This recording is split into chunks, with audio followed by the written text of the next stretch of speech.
कार्यक्रम के पुण्यार्चक हैं श्रीमती नीलू संजीव जैन नेताजी, समन्वय जैन, श्रीमती बीना जैन, अमित जैन, राहुल जैन, श्रीमती राशि जैन, शुभम जैन, आनंदपुरी, कानपुर।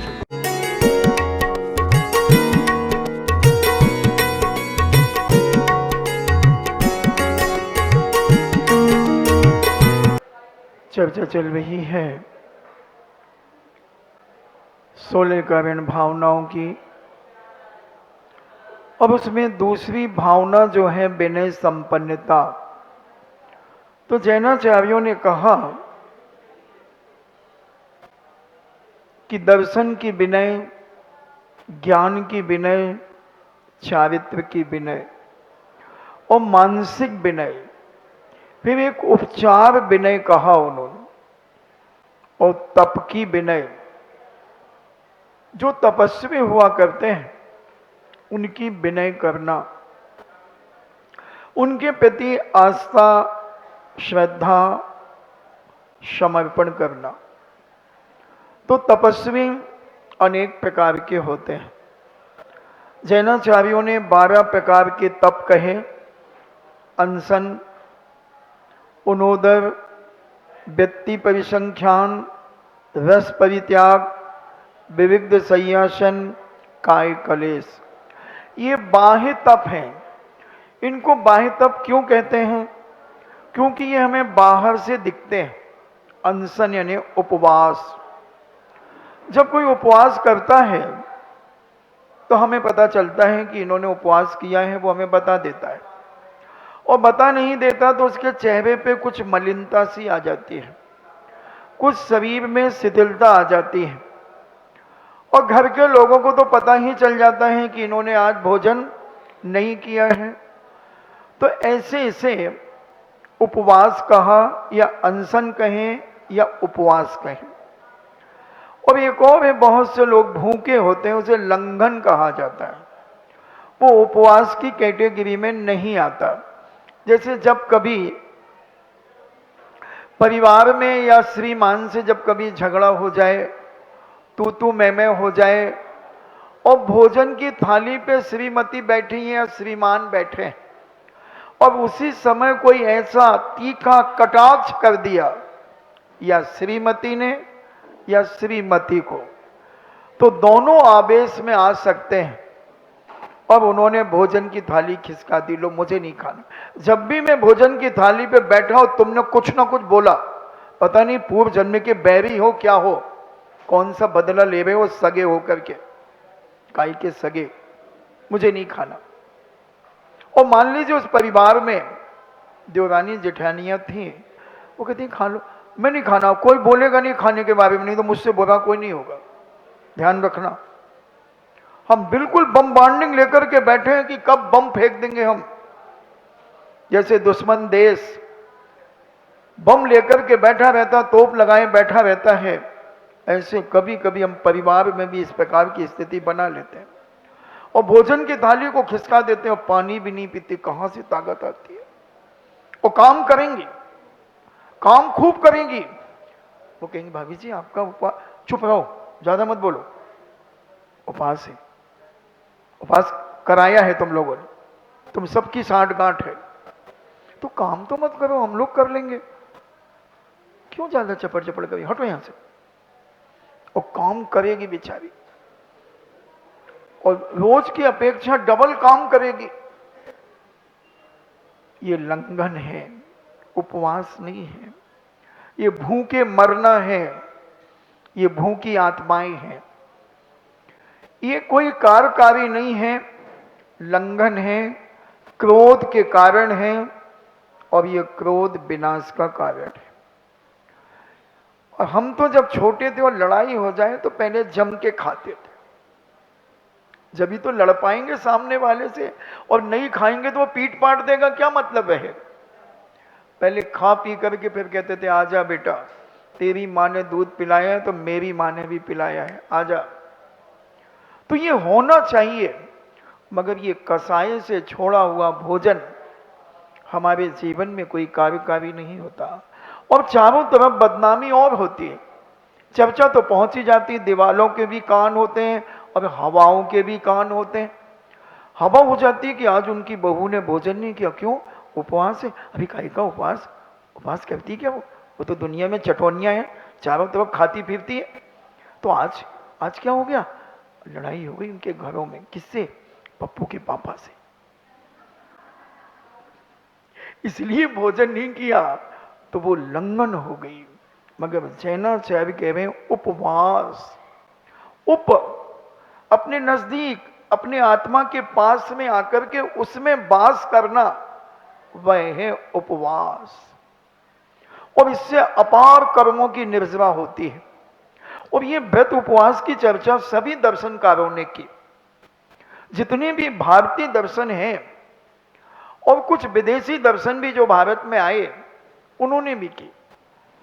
उपवास की चर्चाएं वैष्णव दर्शन में भी हैं, मुस्लिम दर्शन में भी हैं, श्वेतांबर दर्शन में भी हैं और दिगंबर दर्शन में भी हैं। सभी प्रकार से अपने अपने तरीके से व्रत उपवास करते हैं। मुसलमान भाई, उनके रोजा चलते हैं और रोजे में वो एक रोजा अवतार होता है और एक सहरी होती है। रोजा अवतार शाम को होता है। उनकी मस्जिद में एक बल्ब जल जाता है, या लाल बल्ब या ग्रीन बल्ब, और वो जलने पर अजान होती है, सलामु सलाम अल्लाहु अकबर अल्लाह। तो वो अजान जो देते हैं वो बुलाते हैं कि नमाज का समय हो गया। और कोई बाहर से अगर कोई मेहमान आया हो, कोई जायरीन आया हो, तो वो मस्जिद में आकर के अपनी रोजा अफ्तार के माध्यम से रोजा खोल सकता है। और ये फिर उस संधि काल के बाद से एक एक मिनट वहां बढ़ता जाता है। और सहरी का जो समय होता है, उनके फकीर आते हैं उठाने के लिए, छोटे बड़े बाबू की खैर मांगे चुन्नू पके, तो वो खैरात मांगने आते हैं और वो उठाते हैं। उठा करके वो फिर भोजन अपना खाना पीना करते हैं। और वो सहरी के बाद चारों प्रकार के आहार का त्याग कर देते हैं। यहां तक कि कुछ ऐसे कट्टर भाई होते हैं कि जो थूक भी नहीं गुटकते, और फिर लेकर के शाम तक, यानी लगभग 12-13 घंटे उनका त्याग रहता है। फिर वो रात्रि में सूर्यास्त के बाद जो संधि काल प्राय होता है, उस समय उनकी मस्जिद में अजान होती है और फिर वो खाते पीते रहते हैं। और 3, साढ़े 3, 4 बजे तक, क्योंकि वो एक एक मिनट वहां बढ़ता है, यहां घटता है, ऐसा। तो उनके यहां भी त्याग की बात तो कही, उपवास की बात कही। वैष्णव दर्शन में भी उपवास की बात कही। वो अन्न नहीं खाएंगे, मगर केला, ककड़ी, दूध, मलाई आदि आदि, साबूदाने की खिचड़ी, साबूदाने की खीर, बहुत सारी चीजें खाएंगे और कहेंगे हमारा उपवास है। उपवास की बात कही। जैन दर्शन में श्वेतांबर समाज में भी उपवास की बात कही, तो उन्होंने श्वेतांबर समाज में भी उपवास की बात कही। मगर उनके यहां पर चारों प्रकार के आहार का त्याग नहीं होता उपवास में। वो जल लेते हैं, और जब उनकी इच्छा हो वो जब जल ले लेते हैं।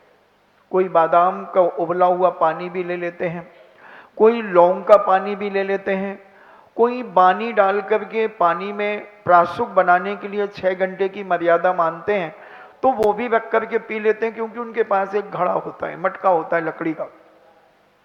जब उनकी इच्छा होती है वो पी लेते हैं। उनके यहाँ 108 उपवास करते हैं, बरसी आदि करते हैं बहुत सारे, तो वो पानी ले ले करके करते हैं। कोई इलायची डाल करके लेता है, कई प्रकार से।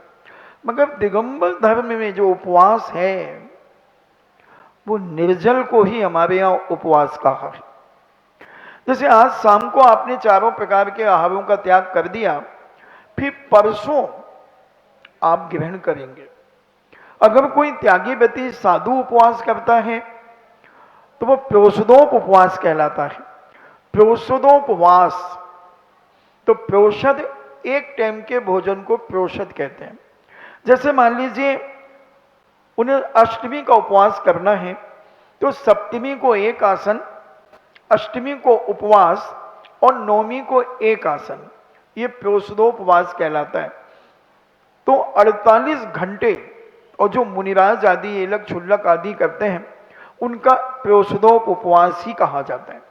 तो ऐसे ये 48 घंटे के बाद वह ग्रहण करते हैं पानी आदि। फिर इसको 3 भेदों में डाल दिया गया, उत्तम, मध्यम और जघन्य। उत्तम तो ये हो गया जो प्रोषदोपवास है, चौथी प्रतिमा प्रोषदोपवास के अंतर्गत आती है। और शिक्षा व्रत में भी प्रोषदोपवास शिक्षा व्रत है। अभ्यास, शिक्षा व्रत का मतलब है जब 12 व्रतों में अपन चर्चा करते हैं तो शिक्षा व्रत में अभ्यास के रूप में प्रोषदोपवास की चर्चा है।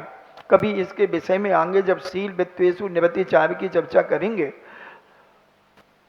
तब हम इसके बारे में विस्तार से बताने का प्रयास करेंगे। तो अभी उपवास की बात चल रही है, तो ये उपवास कम से कम अष्टमी चतुर्दशी करना ही चाहिए, एक उपवास करना चाहिए। इससे स्वास्थ्य भी अच्छा रहता है, धर्म भी अच्छा पलता है और मानसिक शांति भी रहती है, अजीर्णता भी शांत हो जाती है। जो हम 6 दिन डीबीसी जानते हैं आप, दाल बाटी चूरमा, जो खाए वो हो जाए सूरमा, तो ये डीबीसी शॉर्ट फॉर्म। और डीबीसी मारवाड़ियों में सबसे ज्यादा चलती है। अगर इनको कितनी अर्जेंट भी जाना हो और कह दें डीबीसी का जुगाड़ है, तो चलो 1 घंटे बाद चले जाएंगे, तैयार है, हाँ, तो बैठ जाएंगे वो। तो ये उपवास, तो जो 6 दिन अपन खा लेते हैं तो कम से कम 1 दिन हफ्ते में एक उपवास कर लेना चाहिए, तो बहुत सारी बीमारियों का निवारण भी हो जाता है। एक वैद्य जी थे और एक वैद्य जी किसी दुकान से बहुत सारा सामान लेकर के आ गए और कहा कि भाई इसको नोट कर लो। दुकानदार ने नोट कर लिया, वैद्य जी जाने माने थे। 15 दिन के बाद उन्होंने अपने मुनीम जी को भेजा कि भाई वैद्य जी से पैसे लेकर के आऊं। तो वैद्य जी ने कहा, सेठ जी से कहते ना वैद्य हूं वैद्य। तो मुनीम जी ने कहा कि सेठ जी वो तो कह रहे थे मैं वैद्य। बोले ठीक है वैद्य, तो पैसे नहीं देंगे क्या, ये कोई तरीका है, जाओ अगले महीने जाना। और 1 महीने के बाद वो फिर गया तो वैद्य जी कहते हैं मैं वैद्य हूं वैद्य, मालूम नहीं है सेठ जी को क्या। बेचारा लौट के आ गया। ऐसे 4 महीने निकल गए, सेठ जी को अच्छा नहीं लगा, उनको भी अच्छा नहीं लगा प्रवचन, तो वो भी जा रहे हैं बेचारे, क्या कर सकते हैं। ठीक है, जाने वाले को कौन रोक सकता है। वैसे तो 4 लोग ले जाते हैं, मगर अकेले में भी हिम्मत कितनी बड़ी है। और वह सेठ जी ने कहा कि देखो उनसे कहना हफ्ते में 1, 15 दिन में 2, महीने में 4। वैद्य जी को कह देना। और मुनीम जी बड़े उत्साही के साथ गए, बोले आप तो पैसा लेकर के ही आऊंगा। और कहा वैद्य जी महाराज सेठ जी ने आपसे ये बिल मंगाया है पूरा। तो वैद्य जी ने बोला कि सेठ जी को तुमने कहा नहीं कि मैं वैद्य हूं। बोले मैंने कहा था, तो सेठ जी ने कहा है कि वैद्य जी से कहना कि हफ्ते में 1, 15 दिन में 2, महीने में 4। ओहो, वैद्य जी ने फौरन ड्रास खोला और जो 5,000 रुपए का बिल था उसका ब्याज 4 महीने का जोड़ करके मुनीम जी को दे दिया। ठीक है, सेठ जी ने चुकता कर दिया। अब मुनीम जी ने सोचा कि ये नुस्खा बहुत अच्छा है, वो जिस भी व्यापारी के पास पैसा लेने जाए तो यही कहे हफ्ते में 1, 15 दिन में 2, महीने में 4, तो कोई पेमेंट ही ना दे। सेठ जी से कहा कि सेठ जी एक वैद्य जी ने तो 4 महीने में पेमेंट दे दिया, मगर ये बाकी लोग क्यों नहीं दे रहे हैं। बोले भाई वो वैद्य जी के लिए नुस्खा था।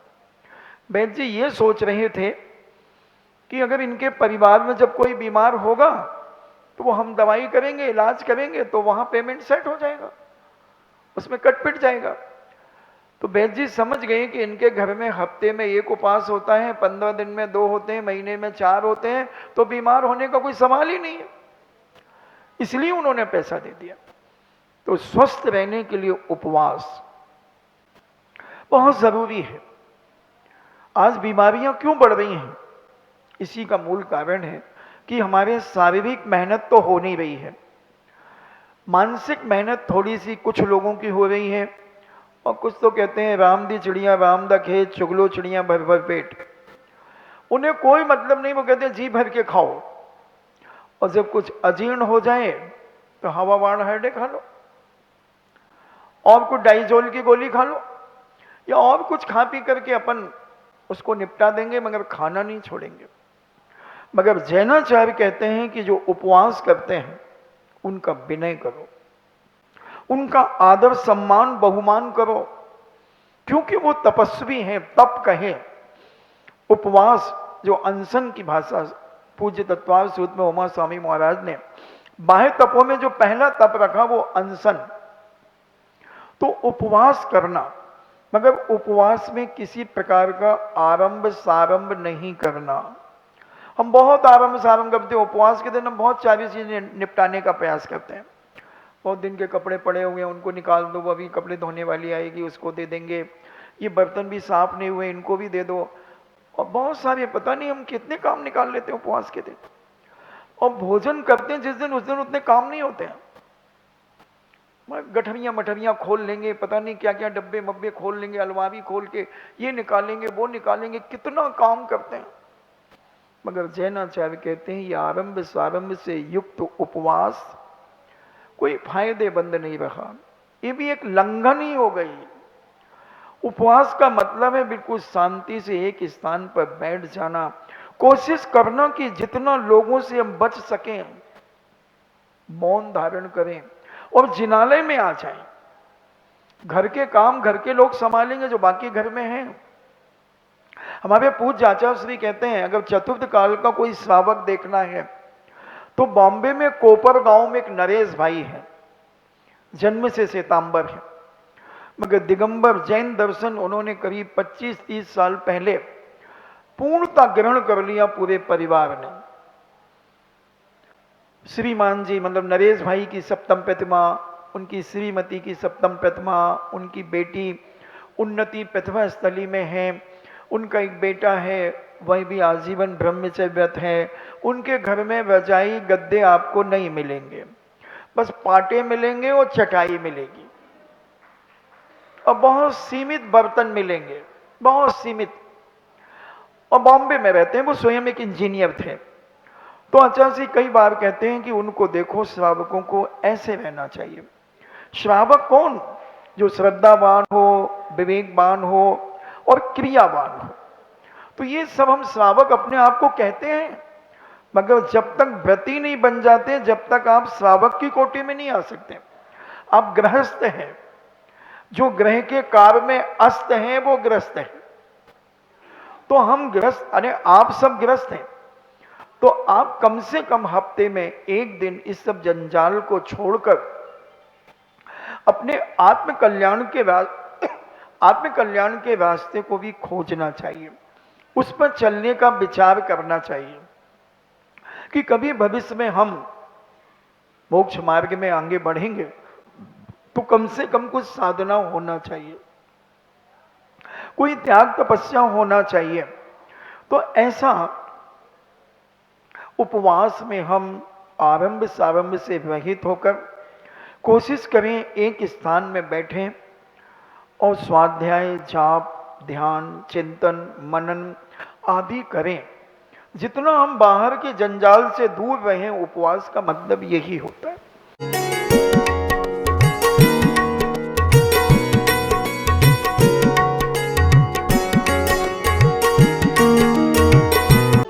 इस कार्यक्रम के पुण्यार्चक थे श्रीमती नीलू संजीव जैन नेताजी, समन्वय जैन श्रीमती बीना जैन, अमित जैन, राहुल जैन, श्रीमती राशि जैन, शुभम जैन, आनंदपुरी कानपुर।